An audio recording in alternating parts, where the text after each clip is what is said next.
Video like जरूर कर लीजिए और ऐसे वीडियो लगातार फ्री में पाने के लिए चैनल को तुरंत सब्सक्राइब कर लीजिए और बेल आइकन को जरूर टैप कर लीजिए ताकि आगे भी सारे वीडियो आपको मिलते रहे। यूट्यूब में फॉलो करते हैं तो प्लीज ये वाला फ्री टेलीग्राम चैनल जरूर ज्वाइन कर लीजिएगा। सारे नोटिफिकेशन सारे अपडेट यहीं पे आते हैं, ध्यान रखिए। नमस्कार दोस्तों, स्वागत है आप सभी का YouTube channel R by study for civil services पे। तो दोस्तों, इस वीडियो में हम लोग देख रहे हैं आपके समीक्षा अधिकारी और सहायक समीक्षा अधिकारी के प्रीवियस ईयर पेपर।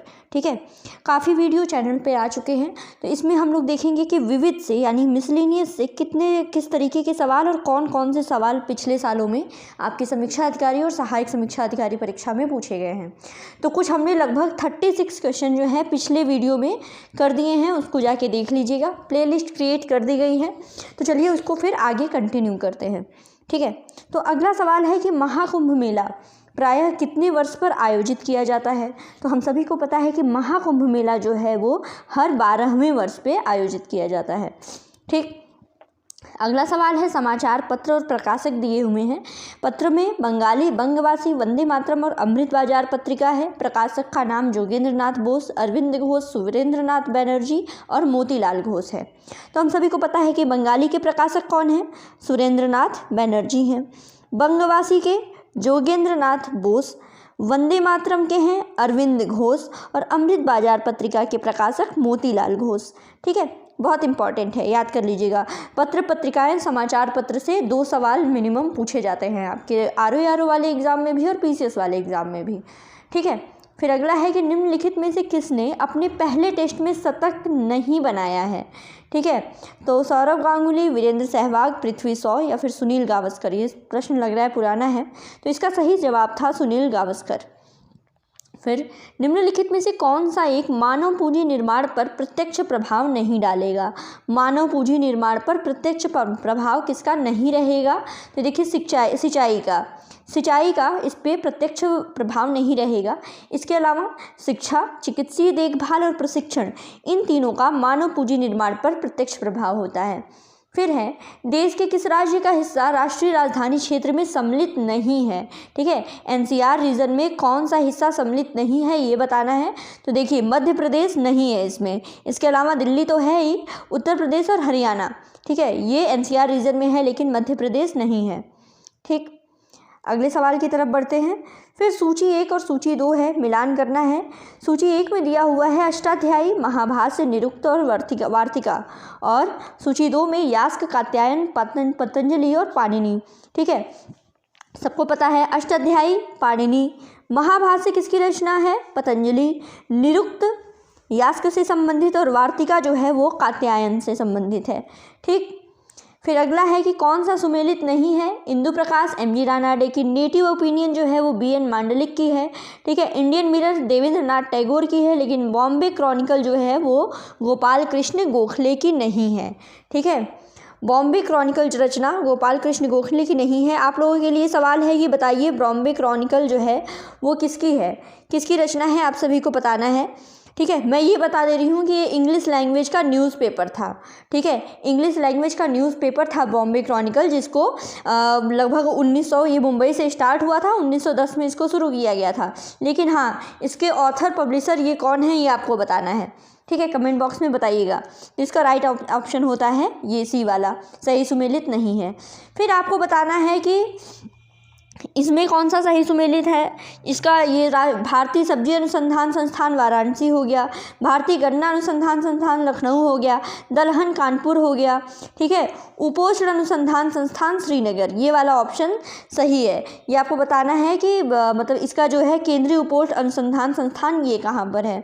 ठीक, फिर अगले सवाल की तरफ चलते हैं कि किस भारतेंदु नाटक अकादमी की स्थापना कब हुई थी। ठीक है, भारतेंदु नाटक अकादमी की स्थापना कब हुई थी, बहुत बार ये पूछा गया है। तो इसकी स्थापना हुई थी 1975 में। भारतेंदु नाट्य अकादमी की स्थापना 1975 में। फिर आगे बढ़ते हैं अगले सवाल की तरफ। फिर सूची 1 और सूची 2 दिया हुआ है, आपको मिलान करना है। तो पहले में दिया है स्तूप, चित्रकारी, कनिष्क की सर्वहीन मूर्ति और दशावतार का मंदिर, और फिर ये स्थान दिए हुआ है बाग, सांची, देवगढ़ और मथुरा। ठीक है, तो इसमें देखिए जो स्तूप है वो स्तूप सांची का स्तूप सबको पता है। फिर उसके बाद है चित्रकारी, तो बाघ की गुफाओं में चित्रकारी मिलती है। ठीक है, कनिष्क की सर्वहीन मूर्ति ये मथुरा में पाई गई और दशावतार मंदिर देवगढ़ में। ठीक है, ये भी बहुत इंपॉर्टेंट लिस्ट है, इसको भी याद कर लीजिएगा। फिर है भारत एवं एशिया का प्रथम डॉल्फिन शोध केंद्र NDRC की स्थापना गंगा नदी के तट पर किस शहर में की जा रही है। ठीक है, डॉल्फिन शोध केंद्र, तो इसकी स्थापना की जा रही है पटना में।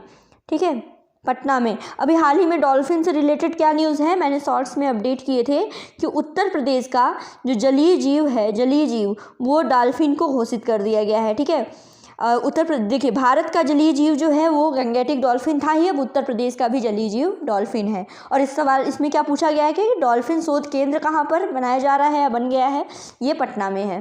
ठीक है, फिर निम्नलिखित में से किस स्थान को सितार और सुरबहार संगीत के इमदाद खानी घराना के लिए जाना जाता है। इमदाद खानी घराना, ठीक है, जिसे ये सितार और सुरबहार संगीत के लिए जाना जाता था, और ये जो है ये इटावा में। ठीक है, इटावा जो है इमदाद खानी घराना के लिए फेमस है, प्रसिद्ध है। फिर है निम्नलिखित में से किसने शंभू महाराज को हिंदुस्तानी शास्त्रीय संगीत की शिक्षा दी थी। ठीक है, शंभू महाराज को शास्त्रीय संगीत की शिक्षा किसने दी थी, तो ये दी थी रहमुद्दीन खान ने। ठीक है, इनके गुरु थे। फिर आगे बढ़ते हैं। अगला है कि ऑप्शन दिया हुआ है, पूछा है कि कौन परमवीर चक्र विजेता नहीं है। तो इसमें देखिए नीरज कुमार सिंह नहीं है, इसके अलावा संजय कुमार, मनोज कुमार पांडे, योगेंद्र सिंह यादव, सबको परमवीर चक्र दिया गया है। ठीक है, फिर है सूची और मिलान करना है। पहले में दिया हुआ है राष्ट्रीय पर्यावरण अनुसंधान संस्थान अभियांत्रिकी। ठीक है, अनुसंधान संस्थान पर्यावरण वाला, ये कहाँ पर है, तो ये देखिए ये है नागपुर में। ठीक है, नागपुर में। ठीक है, नागपुर नीरी, ये याद कर लीजिएगा, एग्जाम में बार बार पूछा गया है, नागपुर नीरी। फिर है केंद्रीय खाद्य प्रौद्योगिकी अनुसंधान संस्थान, ये कहाँ पर, ये मैसूर में है। फिर उसके बाद है केंद्रीय आलू अनुसंधान संस्थान कहाँ पर है, तो शिमला में। और केंद्रीय तंबाकू अनुसंधान संस्थान कहाँ पर है, तो ये राजमुंद्री में। ठीक है, तो फिर से इसको याद कर लीजिएगा, ये लिस्ट इंपॉर्टेंट है बहुत। पर्यावरण अनुसंधान संस्थान नागपुर, खाद्य प्रौद्योगिकी कहाँ पर है, मैसूर में। केंद्रीय आलू अनुसंधान संस्थान कहाँ पर है, शिमला में। और केंद्रीय तंबाकू अनुसंधान संस्थान कहाँ है, राजामुंद्री में। ठीक, अगला सवाल है कि Indian parliamentary diplomacy speakers perspective नामक पुस्तक किसके द्वारा लिखी गई है। ठीक है, तो ये मीरा कुमार के द्वारा लिखी गई है। ठीक है, इंपॉर्टेंट है बहुत ज़्यादा, Indian parliamentary diplomacy speakers perspective. ठीक है, स्पीकर रही है मीरा कुमार, इनकी पुस्तक है ये। फिर है निम्नलिखित में से कौन सी बहुउद्देशीय संस्थाएं भारत में कार्यरत हैं। पूछा गया है कि भारत में कौन सी बहुउद्देशीय संस्थाएं जो हैं वो कार्यरत हैं। Hindustan lever limited, Samsung corporation, Guest Keen and Williams pharma and LG। तो इसमें देखिए सैमसंग कॉर्पोरेशन और LG, ये इसका राइट आंसर है, 2 और 4। फिर आगे बढ़ते हैं। अगला है कि निम्नलिखित में से किसने पॉलिटिक्स इन इंडिया नामक पुस्तक लिखी थी। पॉलिटिक्स इन इंडिया, इसके जो राइटर हैं वो हैं रजनी कोठारी। ठीक है, फिर अगला दिया है कि कौन सही सुमेलित नहीं है। तो इसमें देखिए अमजद अली खान जो हैं ये पखावत से संबंधित नहीं है। इसके अलावा विलायत खां सितार, अल्लाह रखा तबला और हरिप्रसाद चौरसिया बांसुरी से सुमेलित हैं, सही है। फिर है निम्नलिखित में से कौन लोक संस्कृति को स्पष्ट करता है। तो ये है तो लोक संस्कृति को स्पष्ट कैसे होता है, इसमें है सामान्य लोगों की सांस्कृतिक परिपाटी। इससे जो है लोक संस्कृति स्पष्ट होती है, सामान्य लोगों की सांस्कृतिक परिपाटी। ठीक है, अधिक सभ्य लोगों की सांस्कृतिक परिपाटी, ये भी नहीं है। नगरीय लोगों की, ये भी गलत है। और आधुनिक समाज के लोगों की, ये भी गलत है। ठीक है, सामान्य लोगों की जो सांस्कृतिक परिपाटी होगी वही लोक संस्कृति को स्पष्ट करती है। फिर है मेघालय का लोक नृत्य पूछा गया है। ठीक है, तो इसमें देखिए लोहो है, लोहो मेघालय का लोक नृत्य है। फिर केंद्रीय औषधीय एवं सुगंधित पौधों का अनुसंधान संस्थान, ये कहाँ पर स्थित है, तो ये स्थित है लखनऊ में। फिर किसी फॉर्म की चल लागत पूंजी में निम्नलिखित में से क्या शामिल नहीं है। ठीक है, चल लागत पूंजी में किसी फॉर्म के, इसमें देखिए भूमि राजस्व नहीं शामिल है। इसके अलावा चल पूंजी में बीज है, उर्वरक है, सिंचाई जल है, ये सभी शामिल होंगे। फिर आगे बढ़ते हैं। विनिमय साध्य विलेख अधिनियम प्रभावकारी कब हुआ था? तो 1882 में, 1882 में।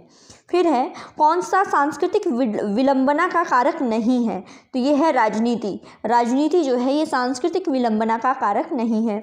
इसके अलावा सन 2004 की सुनामी के द्वारा भारत के निम्न तटों में से कौन सा सबसे ज़्यादा दुष्प्रभावित हुआ था? तो ये था कोरोमंडल तट।